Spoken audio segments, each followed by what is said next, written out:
I assume he's going to come out to the microphones now and make a statement. Looks like the family is there, and they're getting ready to to come to the microphone, so we'll listen in. Okay.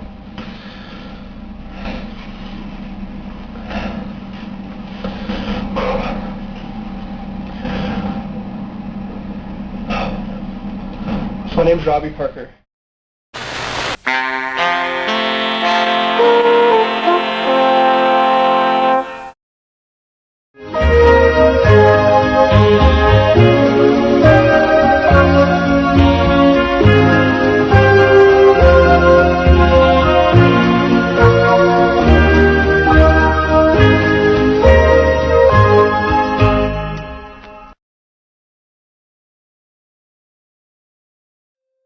False flag propaganda and crisis actor conspiracies spread like an insidious digital weed. They grow stronger and longer, developing viral shoots that strangle the truth. Emma McDonald, she recently told her story to USA Today. Conspiracy theorists took a photo of McDonald crying at a vigil after the 2013 Boston Marathon bombing, pasted it beside other crying women after mass shootings in Newtown, Connecticut, Aurora, Colorado, and the latest edition in Parkland, Florida. Their conclusion, however improbable or implausible, all the women in the collage are white, thin, and brunette, and therefore must be the same person, a staged actress, a crisis actor. McDonald, 25, said she knew it was coming. Again, as soon as she heard about Parkland, enough is enough, she said. This needs to go like a weed. Even when these stories are chopped back and deleted and fact-checked, they never really die. Each time, these self-perpetuating smears are the same, and you can blame the internet in large part. It's almost impossible to control these. NBC News boils it down this way.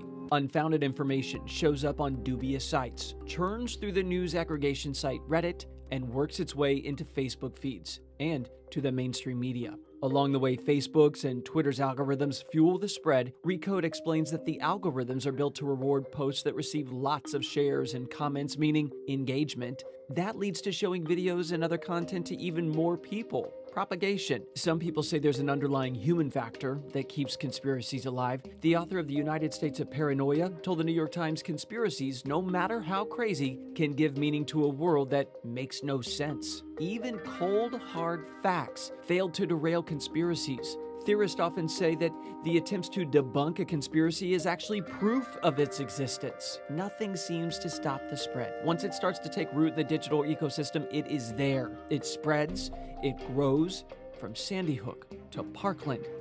Then it lies dormant, just waiting for the next mass shooting and friendly algorithm to start the life cycle again. Fuck you! Fuck you! Fuck you! He didn't come home last night, and I don't want prayers. I don't want thoughts. I want gun control, and I hope to God nobody else sends me any more prayers. These are kids who are trying to learn about humanity! They're trying to learn about human rights and against racism and xenophobia and LGBTQ rights, and you're letting these fucking neo-Nazis near here!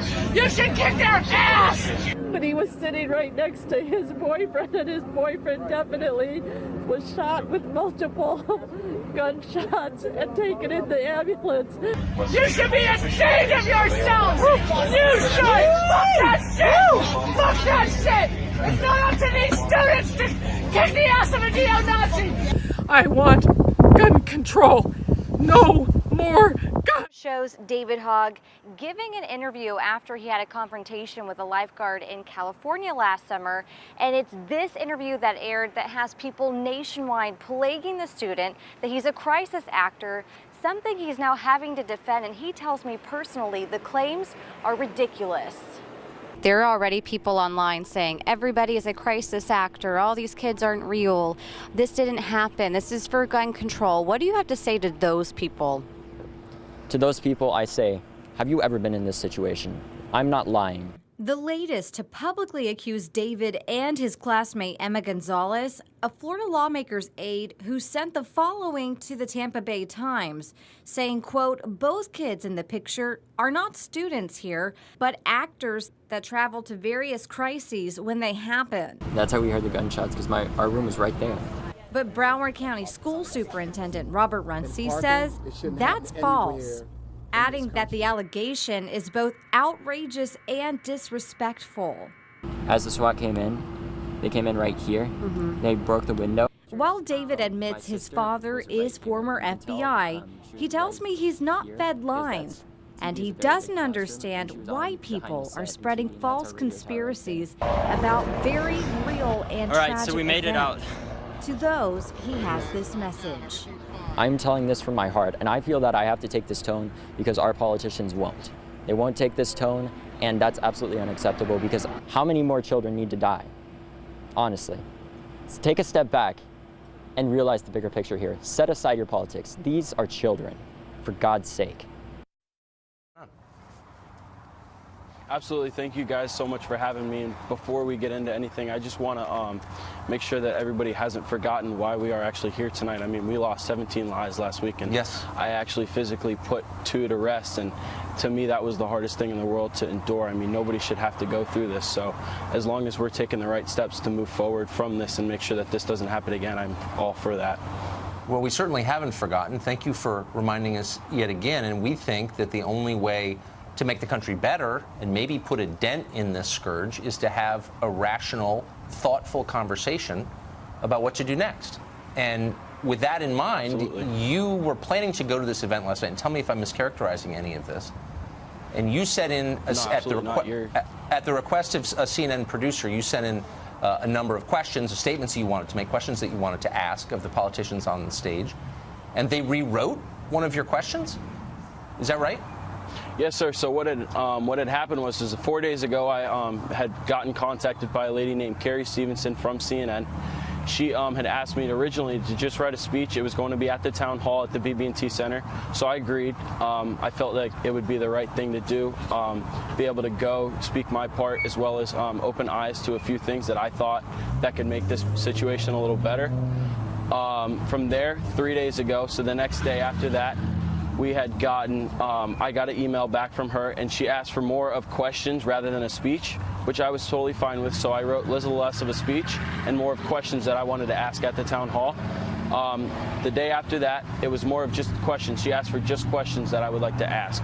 So I gave her my questions, and then yesterday at about 5:15, I made contact with her, and she had asked if I just asked her one question. So what they had actually done was wrote out a question for me, because in my interview with CNN, I had talked about arming the teachers if they were willing to arm themselves in the school to carry on campus. And they had, she had taken that of what I had briefed on and actually wrote that question out for me. So I have that question here if you'd like me to ask it for you. Well, but I just want to make sure I have this straight. So you sent them a long, in effect, essay on what you thought, but they put Yes, their sir. own words in the question, and they weren't the same as the words you had sent in? They were the producer's words? Absolutely. They had taken what I had wrote and what I had briefed on and talked about, and they actually wrote the question for me. But not with your words. I mean, they put their own words into your question, even after they'd asked you to send questions in. But that seems dishonest. It definitely did, and that's kind of why I didn't go last night. Originally, I had thought that it was going to be more of my own question and my own say, and then it turned out to be more of just a script. And she had actually said that over the phone, that I needed to stick to the script. That's remarkable. What did you watch last night? I watched a little bit of it. I kind of felt like I didn't really need to, because I knew that as soon as what had happened with me, that it was going to be more scripted and wasn't actually going to be actual questions. Then I didn't feel the need to fully watch it. So if CNN was willing to reword your question, put their own words in your mouth, and as you said, you didn't want to go along with that, do you think they did that to other people last night? I mean, absolutely. From what I did see, I'd seen a couple people that had asked questions before I did leave my house. And it was a little piece of paper cut out.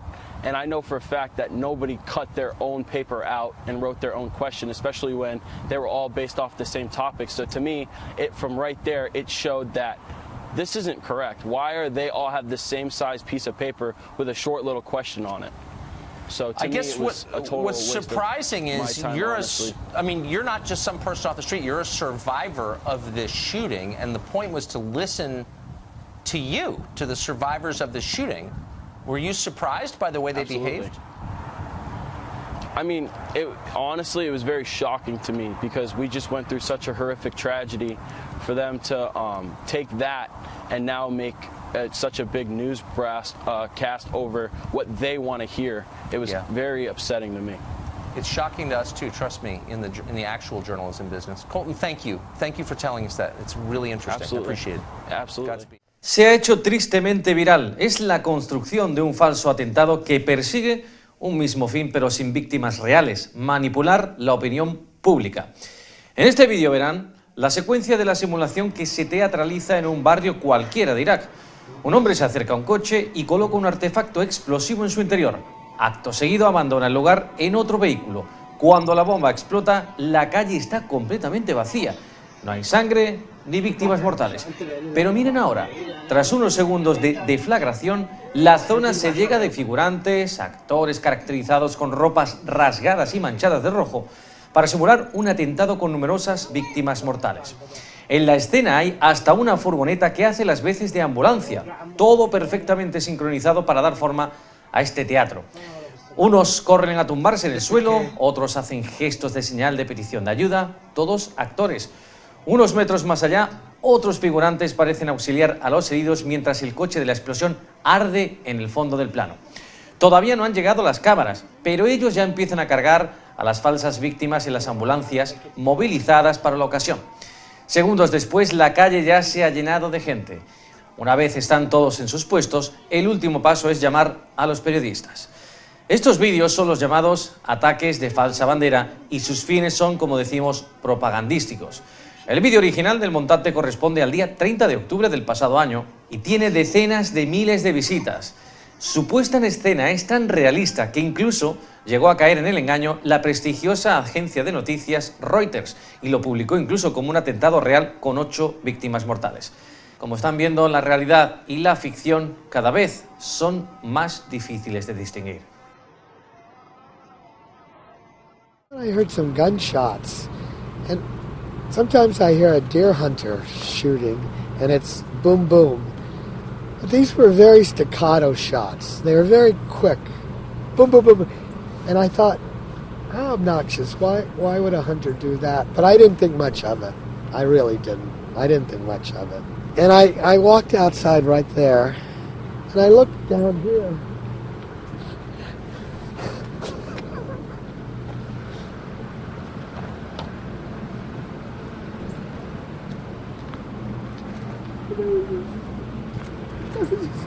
Six children. They were sitting there. And I had no idea why they were there. And there was that school bus driver, and she said, there's been an incident. And I said, well, just come in the house. And that's how it started. I brought him in the house. And then over the next 30 minutes, they just described what happened, little by little. And these two boys kept saying, we can't go back to school. We can't go back to school. Our teacher's dead. Mrs. Soto, we don't have a teacher. And I couldn't believe it. I couldn't take that in. A woman came to my house at 12 o'clock. Her face looked frozen in terror. I've never seen a face look like that. And she said, is my boy here? I heard there were 6 kids here. And she said the name of the child.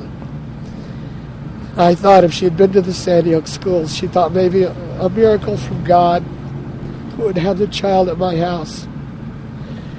And I looked at the casualty list at 6 o'clock.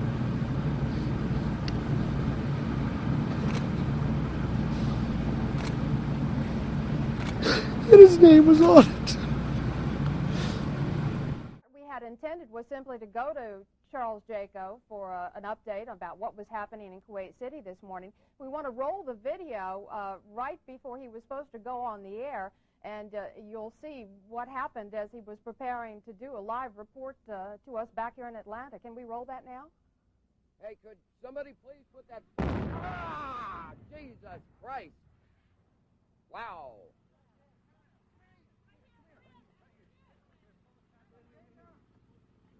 CNN's Carl Rochelle is here with me, just came up.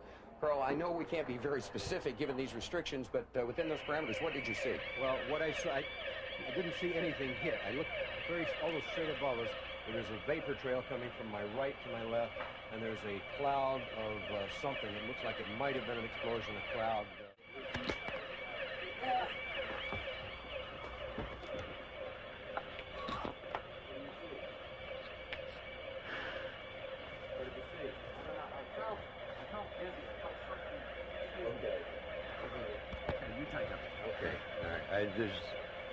My apologies for that. He's putting on a gas mask.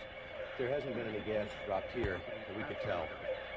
You smell anything? No. You may smell some of the fumes from a missile exhaust going off. The missiles use a rocket, a cordite, some sort of burning. We just heard a little thump just then. But I have to apologize for that. I caught a whiff of something and felt momentarily dizzy. You're more experienced. But it might have been a little gas from the rocket exhaust. Well, it wasn't anything. A lot of people have the respirators on just in case. And again, you run to get down here. You, in my case, jumped out of bed, hearing the air raid warning go on. You run down 3 flights of stairs to get out of here. It's probably 100 yards. You hyperventilate a little bit, and you're... Soundbite with Oakley. 30 seconds. It's impossible. Oh! Shit! Ah! It's inside me.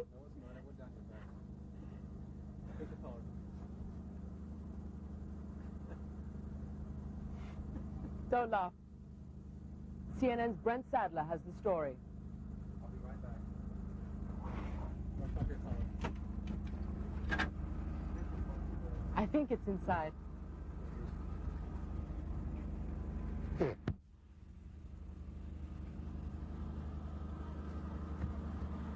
Bowman awoke last week to find his legs amputated after he had been caught in the blasts. As soon as he could, he grabbed a pen and wrote, "Bag.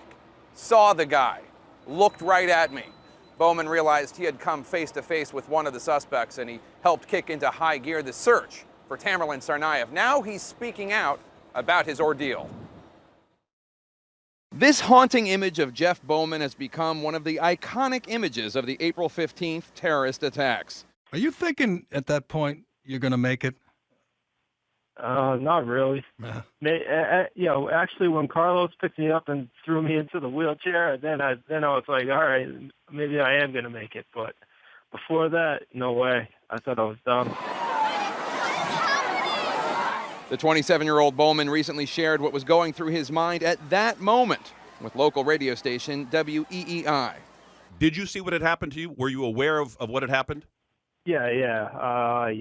I kind of just, I don't know. I just toughed it up at that point, you know? Yeah.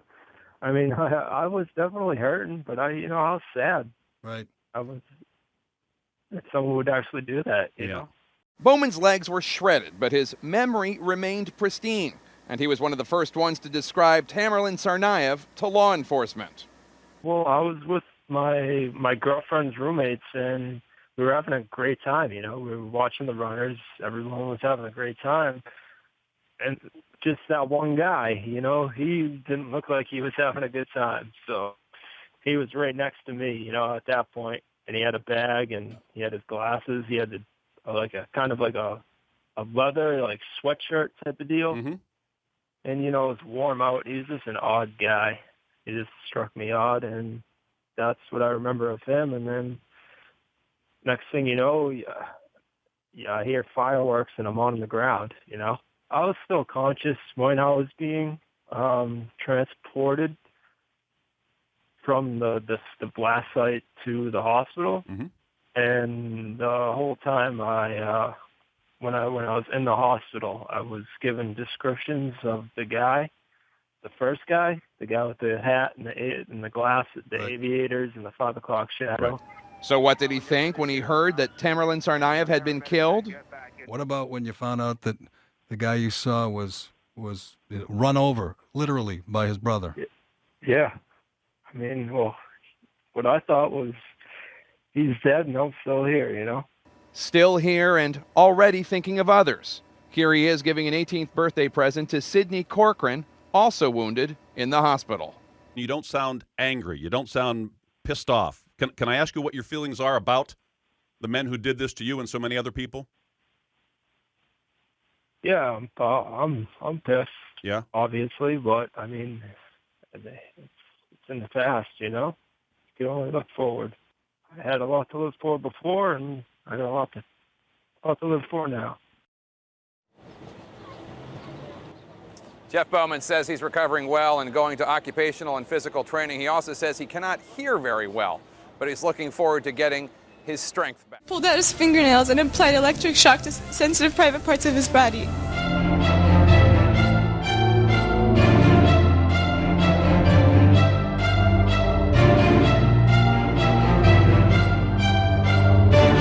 I saw the Iraqi soldiers come into the hospital with guns. They took the babies out of the incubators, took the incubators and left the children to die on the cold floor.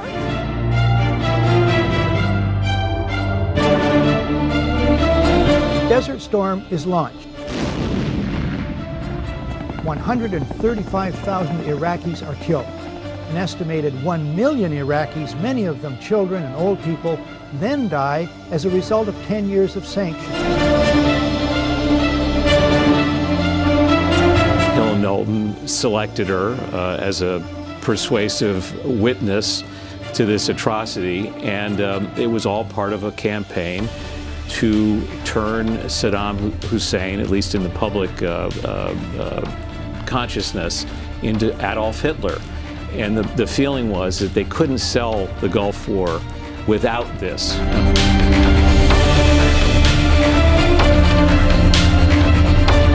Soon after we arrived in Kuwait, 2 weeks after the liberation, it became apparent that the story was a complete hoax. We were able to go round the hospitals to count the incubators and find that, possibly with one or two that had been misplaced, that none were missing. The war very much had to be sold to the American people in order to convince them to intervene militarily.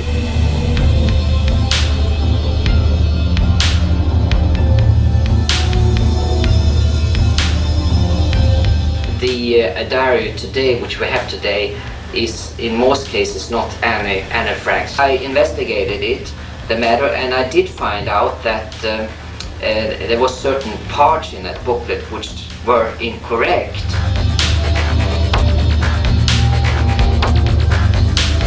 Instead, we're still living with the consequences of our having placed troops in Saudi Arabia, because that's what sets off bin Laden finally.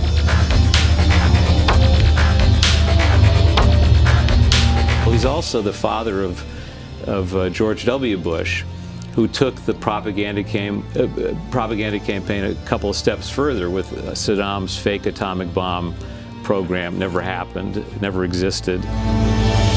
Real, and this is for, Australia, the whole of Australia. All I can think about is my children that I haven't seen in a very long time, and this is for them. It's had a really huge impact on your family. You're not able to look after your kids at the moment. I haven't been working, I'm a single mum. It's not easy. Hello, I'm Paul Barry. Welcome to Media Watch. And that was single mum Ramona, one of 700 COVID patients hospitalised in Australia at the end of last month, who, along with two others in Sydney's Concord Hospital, was keen to warn people of the dangers of COVID by sharing heartbreaking stories about their illness from their hospital beds. So please get vaccinated. I wish I did it beforehand. Shortness in breath, something attacking the lungs. It was harsh. Footage of those patients, identified only by their first names, was recorded by Dr. Lucy Morgan and released by New South Wales Health and made it onto all the major networks, including ABC News, 10 News First and 7 News. But soon, people on social media were wondering if the New South Wales Health video was actually a fake.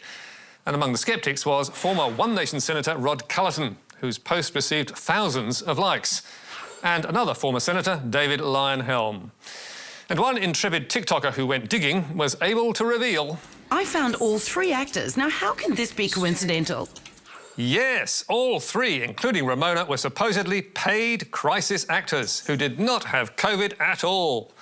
And another internet sleuth then set out to prove it, ringing Concord Hospital to show that Ramona Coury was not a patient there. Hello, is this Concord Hospital? Yeah, can I help you?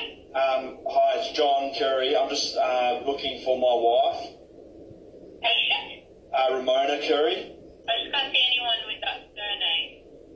Well, bingo. That video, which TikTok only removed today, had nearly 800,000 views. And elsewhere on social media, other punters were getting outraged by what they saw as TV's fake news. How stupid and outright deceptive is Channel 9? Phoned the hospital. She is not a patient at all. More lies on our TV. So, is Ramona a crisis actor pretending to have COVID for New South Wales Health? No, of course she's not. As New South Wales Health made clear, the patient's name is not Ramona Coury, but Ramona Al-Nasha, who is a pharmacy worker.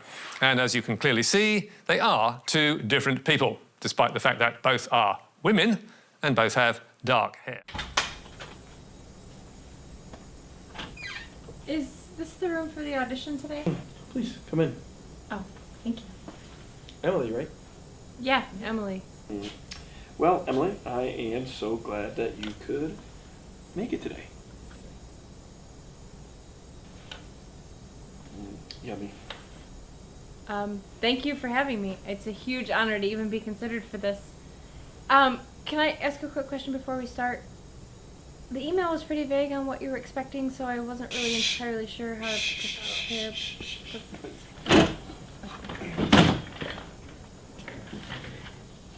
Let me answer your question with a question of my own.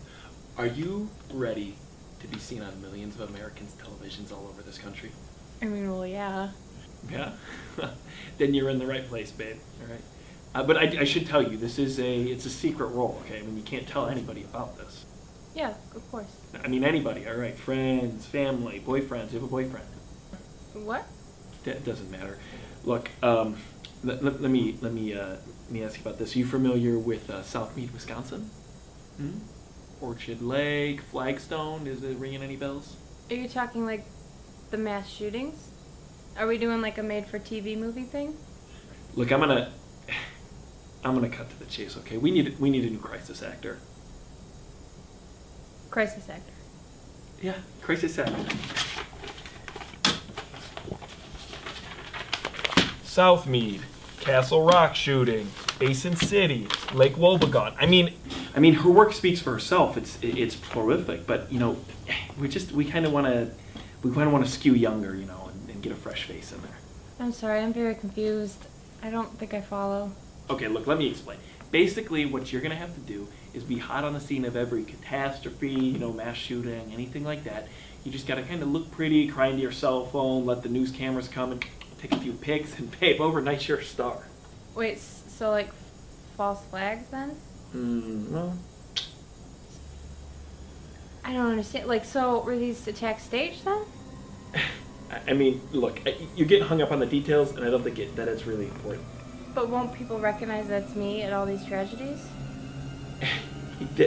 So if you can actually pull off these elaborate hoaxes, why can't you afford to have more than one actress show up at all these? Why is it always the same one? You know, you're getting bogged So down if these tragedies actually happen then, I mean, surely you can find people that are going to cry over the death of their loved ones when it happens. Why do you need somebody else to do it? Yeah, you know, we haven't worked all the kinks out of it completely, but... And if you do want these people to recognize me at the events, what do we have to benefit from this? Like, what's the gain? Conspiracy theories? Facebook messages?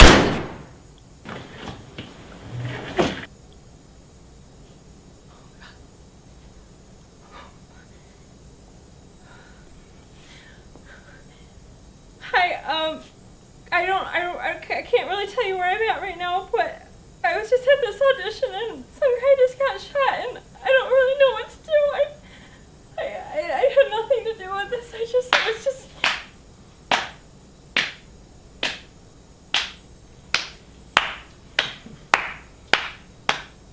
kid. You're a natural. You got the part. Really?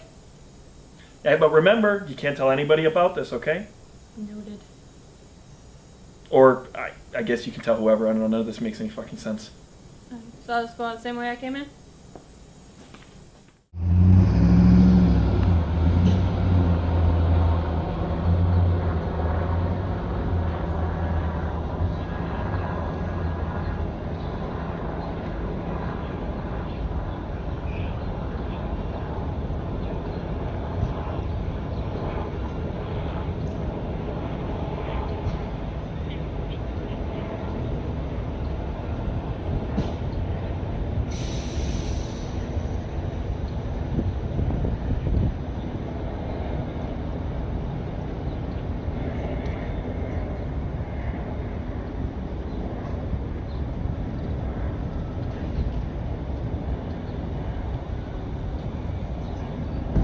Got fire down here.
Leventhal was in downtown Manhattan when the buildings came down and has an update for us from Lower Manhattan. Rick?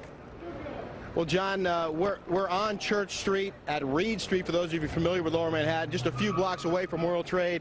Still thick black smoke billowing from the scene where both towers collapsed. Again, just a few blocks away from us. We were standing out here on Church Street when both towers came tumbling down, and each time there was a huge cloud of smoke and debris that came roaring down this street, and everyone literally ran for their lives. At this point, the police have been efforting to establish a perimeter. They're trying to keep people back and make sure that no one interferes with their job, which is to try and secure the area and then get inside that World Trade Center rubble to see whether or not they can locate any survivors who may have been inside the building or just outside the building when it came tumbling down.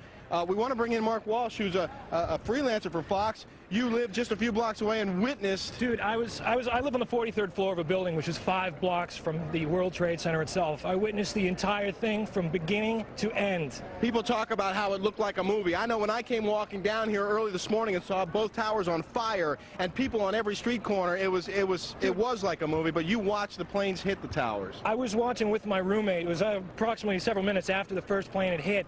I saw this plane come out of nowhere and just ream right into the side of the Twin Tower, exploding through the other side. And then I witnessed both towers collapse, one first and then the second, mostly due to structural failure because the fire was just too intense. Obviously, there were a lot of people inside the buildings at the time. Two guys from the 7th precinct, the 1st precinct, the fire department right here, the 7th truck, those guys are all right there at ground zero when those things went down. And God bless, I know there's a lot of guys there that were around there, and hopefully they made it out. What was happening around you and the streets around you as this was all going down? Absolute pandemonium. From my viewpoint up 43 floors, I could see people running like ants, just absolutely scurrying for their lives. Billows of smoke coming through the streets, just walking down the street, just pushing everybody back. And then several minutes after, it looked like it had just snowed over the entire area. Yeah, the debris, the soot was thick on the street. And there's still a dusting of it out here. But when I was standing here and the towers collapsed, we saw police officers running for their lives, screaming, "Get back, get back, get back!" And I'll tell you, that's a wake-up call when you see cops running for their lives, and people too, women's pushing baby carriages, that sort of thing. Well, you had the first tower first. That one, when that first went down, it just pushed everybody back, and it was a good 15 minutes before the second tower finally collapsed. Yeah. And it was just overwhelming, and by that point, it was just insane. Well, I'm hearing a lot of similar stories from people who were inside the building. One gentleman we spoke to earlier today, John, was on the 77th floor and said it was a relatively orderly evacuation at that point after the first plane hit the first tower. Everyone going down the stairs, not a lot of panic. But when they got to the 6th floor, he says they felt a second shake. And then people started to really be concerned. Obviously, there were people in the building at the time of this, and some of those people, they haven't recovered them yet, and that's a big issue right now, is trying to get the rescue workers and the emergency crews to the building. There were police officers there and emergency crews there when this was all happening, and they were right at ground zero when it all went down. Can we talk to you? What's your role out here right now? I'm just standing by right now. Can't say what role I'm playing right now. Well, there's a lot of standing by. There's also concern that some of these other buildings might actually come down. This building right here with the glass that you see, the nearest tall building, that has structural damage as well. We saw a lot of glass broken out, and a corner of the building appeared to be in distress, and there's concern that there might actually be another collapse of that building. And I can also tell you that when we first got here, we were a few blocks up. We could actually see debris from one of the planes on the street, a huge gear at one point, looked like a piece of an engine at another point. So that debris is still littering that area up there. They had roped it off with police tape, and they had FBI agents out there, and that was just before the first tower came tumbling down and everyone went running away. So there's evidence out here. There's a lot of work left to be done, and as you can imagine, the streets are a bit chaotic at this point. But I just want to show you one drastic difference looking north as opposed to looking south. Blue skies, clear streets, not a lot going on over there, but then come back around this way, Dan, and you'll see just smoke billowing from the scene. Still obviously a major disaster waiting to be cleaned up. Back to you, John. All right, Rick Leventhal in Lower Manhattan, thank you very much. A dark day in America, September 11th, 2000. Sit, Ubu, sit. Good dog.